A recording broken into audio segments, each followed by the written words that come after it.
Ahoj, vítá vás Tramvaják Standa na Instagramu deník.tramvajáka.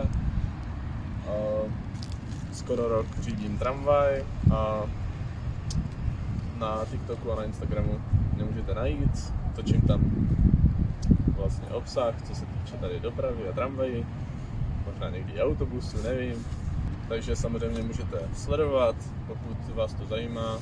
Dělám tam takový krátký naučný videa, jsem tam, možná nějaký vtipný, nevím, podle toho, co mě napadne.